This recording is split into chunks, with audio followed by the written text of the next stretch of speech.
You are listening to Trans Resistor Radio. I'm your host, Aaron Franz. My website is theageoftransitions.com. Check out the website. You can listen to past podcasts in Trans Resistor Radio history. You can download them. You can subscribe to the podcast. Up you'll download, archive, and even remix the files yourself. If you use the audio from Trans Resistor Radio to make your own videos or music, that's great. Just let me know. Email me at franz@theageoftransitions.com, and I'll post it to the website.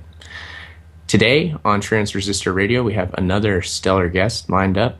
As always, very excited about this. I know that you're going to enjoy the show. Our guest today is an independent journalist, and he's most famous for his Portland cable access show, Outside the Box. I'm sure that many of you have seen it. There have been hundreds of episodes recorded. They're now available on YouTube, archived on YouTube. And he currently hosts UNN Newsroom, which is based out of Dallas, Texas. Today on the show, I welcome Alex Ansary. Thank you, Aaron. You're welcome. Very excited to have you on the show today. To begin this show, I'd just like to get your personal history, because I know a lot of people are going to be familiar with you. And, of course, your show, Outside the Box. However, they may not know your backstory. What got you inspired to do the show in the first place? The show Outside the Box started in 2005, but the seeds were planted for the show long before 2005. I would even say long before 9/11. I, like you, like a lot of people, have always questioned this reality that we live in, this artificial construct. And I've always been drawn towards true spiritual teachings as opposed to religions and dogma. And I had a pretty interesting upbringing in my life, raised by a single mother. And through her and some of her spiritual interests, I was exposed to a lot of information really early on. And later on in life, I had a certain set of challenges that I went through, very challenging, that led me towards greater truths. I think that sometimes through chaos, through extreme challenges, when we're pushed against the wall, we're forced to start looking for deeper answers as to not only who we are as spiritual beings having a human experience, but why the world is the way that it is. And so I would say that I feel I came into this world with many questions. Sure. Now, how long did you do Outside the Box? How many years was that? I would say that it was pretty darn close to 6 years. I pretty much jumped into it almost by a dare. I was looking at a lot of things relating to 9/11. So I was already researching and absorbing a lot of information, going through a tremendous learning curve and individual shift in consciousness around 2001, 2002, 2003, 2004. Around 2004, my best friend, who did not question the official story of 9/11, kind of threw it out there as a dare. Well, if you think you know what you're talking about and you're listening to these other people on the internet and you think you have something to say, well, why don't you go down to Portland Cable Access? Now, Portland Cable Access was very well known in the sense that there was a guy that used to tear off his clothes and run around naked in the 1980s, 1990s, and he got pulled off the air. And I'm thinking to myself, if this is allowed on television, how about taking a real message of truth and liberty, truly asking questions, interviewing people that don't get 5 seconds in the mainstream media to say their truth? Then I'm going to go down that route and see what comes about from it. And so I started taking classes, and this is something that anybody can do that has an access television facility in their own community. And that's what started the ball rolling. I think I did a couple pilot shows and went out and filmed a couple speakers in my own hometown. And then in the summer of 2005, I signed up for and received, much to my delight, a weekly series on Channel 11, which reached on average about 400,000 cable subscribers. Now, it didn't mean that many people were watching, but it had the potential to reach that many viewers. people that weren't looking for the information, like they are right now watching your YouTube and my YouTube. Just people accidentally find the information. That's the beauty of Access TV. Now, as we were saying before the interview, I actually had a cable access show myself. And you were talking about in Portland, there was a guy who had a really extreme show with nudity in that. I think that there's one of these in every town that had cable access. You know, I mean, there's a similar character in Ohio. Right. And I just want to ask you, as a cable access producer, did you ever get the feeling that maybe these characters are planted there, like they're doing like bad things to sort of give cable access in general a bad name? Is that a possibility, or is that just wild speculation? I think it's a possibility to a certain degree. I don't feel that was the case with Jim Spag. Jim Spag really did believe in what he was doing because it was about free speech. Now, I may disagree with the way that he went about it. He did some fairly extreme things, but they were also making a point about the government not telling them how they could treat their bodies or how they could express their bodies. And it wasn't exactly pornographic, but on another level, I understand where he was coming from, although it's not something that I would prefer to watch. But it's frustrating because some people put things out there on Access TV because they want to express their free speech, but they're not always being, and I'm not for regulation, but from a responsibility perspective, I felt like people just want to get a rise out of people sometimes. So you will even see even satanic messages and programming on Access Television where people are expressing their darker side because they feel a need to share that with other people. And so I think sometimes you can come across that. It's also happening right now on the internet. And sometimes people are just being the crazy self that they are. That's true. Yeah, I just really want to get your opinion on that because it's something that I just, again, speculate on myself. But the truth movement, I want to talk about this specifically because you're an important person. You've been in the thick of the truth movement for years now. And I'd just like to get a definition. What does Alex Ansary think the truth movement is, first of all? I think a true, genuine truth movement is about seeking out truths that even challenge our belief systems.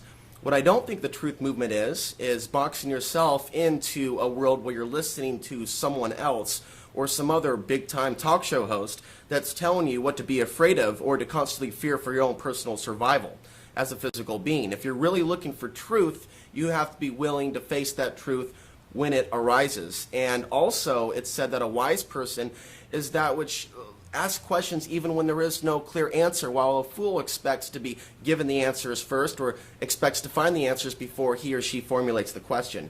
So a true truth movement, to me, involves the movement outside of just the political stuff that we see and experience about the New World Order.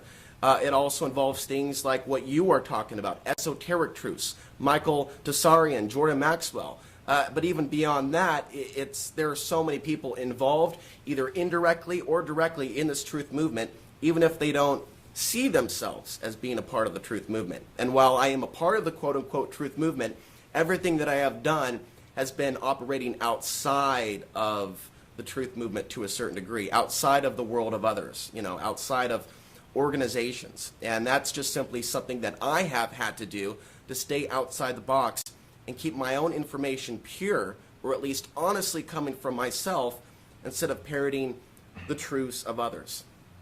Okay.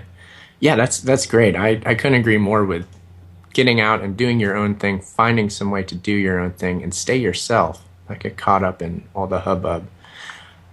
Are there any insights that you would have from sort of the inside of the truth movement, if there is even such a thing? Is there an inside the truth movement? Has there been anything that you've seen over the years that you could impart to people who are perhaps new to all this truth information, for use of the label? What would you say to them from your years of experience in there? I would say that when you're truly looking for truth, it's going to lead you in different directions, like I said, and that may be different than the truth someone else has come across. And so there is a certain power in speaking your truth and operating independently, but also being able to work as a collaborative, being able to work with others and share your truth without fear of judgment. We have a lot of people in the so-called truth movement that want to almost copyright truth. and through ego, and also a sense of entitlement. Oh, look at me, I've done all of these things, and I'm over here now, I'm separate from you. We're about going beyond the illusion of separation. We're not trying to create more of it. And so I guess what I would impart is, be careful in expectations that you're going to walk into a truth movement and be expected and be received as family. Because you're going to have to cut through a lot of the BS in the so-called truth movement, just like in the rest of the regular so-called real world. Lennon Honor has also written extensively about this in an article he wrote, The Problem with the Truth Movement. Now, I think what we can talk objectively about this without pointing fingers, without calling certain people COINTELPRO, because that sometimes is also engaging in the negativity and engaging in judgment. But to objectively step back and look at it from another point of observation, as David Icke would say, we're just human beings. And the real issue is not just government. It's the fact that we're human beings that I think came to this planet to work out some stuff and come to a higher reality. Through this consciousness, this intellect that we've been given, which is a tool that can lead us to truth, but also a mind that can lead us astray. So the truth movement is an abstract idea. I would share some of my experiences to a certain extent, that I have tried to reach my hand out as a friend to certain prominent people in the truth movement. And because I don't censor myself and I go off into different areas, I talk about China from another point of observation that you're hearing from other prominent talk show hosts, and where I think all of this is going, the influence of solar flares, and of course consciousness. And I'm also very candid about my own experiences here on Earth. That's kind of put me into a box in their eyes, where they think that they would lose credibility if they were to associate with just such an open-minded individual such as myself. So I will say to others that I have always operated independently, even though I've interviewed certain people. We're not actually working as a team in a coordinated effort. We're just independently putting out information and hoping that we can help better the world as a result of that through podcasts like this. So it's not a centralized truth movement with a hierarchy. It doesn't exist. For the most part, you have a lot of people that are competing for attention, I don't exactly know where all this is going to go, but as long as we continue to be humans with egos, we're still going to continue to have those issues. But that's part of this experience, being humans, being able to go beyond ego and come together at the table with the truths that we have assimilated. Yeah, you're right. Sometimes ego does get all involved in this, and a lot of times I feel that the truth movement can devolve into sort of an evangelist sort of mindset. So you got people out here evangelizing, right, proselytizing, things like that. And I don't know if you've ever seen this film, but it was the Talking Heads film, True Stories. There's a scene in that film where they have a song called Puzzling Evidence, and it's a really good song. And it actually starts out with like clips of David Rockefeller, and there's the preacher up there, he's saying like, he's giving the truth movement spiel and like saying these people control your life. And it's just so interesting because it shows, in one sense, that this information can become a religion, but at the same time, it kind of harkens back to a lot of actual real presentations from the truth movement. But anyway, it's a really great piece. If you haven't seen it, you should watch it. How do we keep from things devolving into that sort of evangelist mindset? Okay. Beware of thinking patterns that say to you, if you were to associate yourself with this person, or if you were to delve into this truth or this area, you're going to discredit yourself. Okay, that's dogma right there, right off the bat. You're not really looking for truth if you're in a mindset of worrying about what other people think about you. That's the greatest prison one will ever live in. It's not the ones of bars. It's a psychological one. It's a spiritual one. Unless you're willing to go ahead and look for those truths, regardless of what people say, you're going to be stuck in a never-ending cycle. And that's what we're about in this real truth movement, is breaking that cycle. Not just a cycle of abuse between us and the government, but a cycle of mind control. And the subject of mind control goes on and on and on, beyond MK Ultra, even some would say into the unseen realms. And so I would beware against falling into that line of programming of self-censorship, because it's not going to help you get to the deepest of truths. It's not that obviously laid out there for you in a book or somebody's talk show as to how everything is